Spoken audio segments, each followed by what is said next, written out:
Hi, I'm going to talk for a few minutes about my new show premiering at Brighton Fringe this year.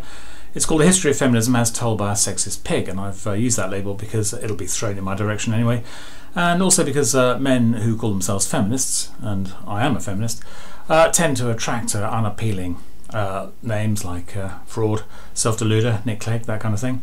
The reason I'm a feminist is because my mum was an ardent women's libber.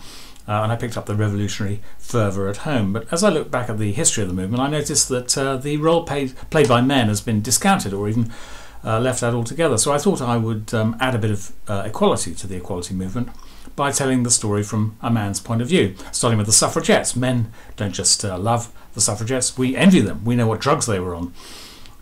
Violence combined with a higher moral purpose is an intoxicating cocktail.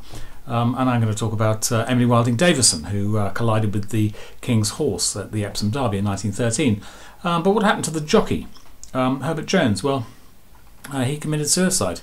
Unlike Emily Wilding Davison, in fact, she intended to survive the protest. We know that from a return railway ticket that was found in her pocket, which proves that she planned to catch the 5:30 from Epsom, not the 2:15 at Epsom. Hope it's not too early for that joke.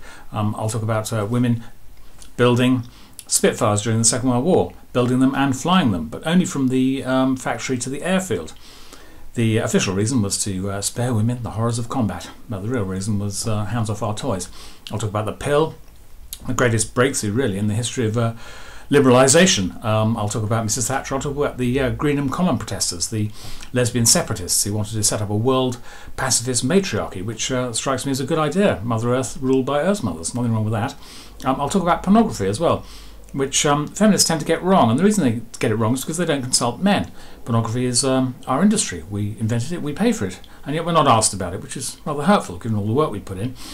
And the reason feminists get pornography wrong is because not many professors of gender identity are working the midnight shift at Spearmint Rhino. The demand is there, but they're not there. Back in their rooms having another theory about porn, which is probably wrong. Does that matter? Well, it does in a way, because feminists are trying to crack down now against the whole sex trade, against prostitution as well. They're hoping to make it a criminal offence for a man to offer goods or cash in return for sex. Well, bang goes my wedding anniversary.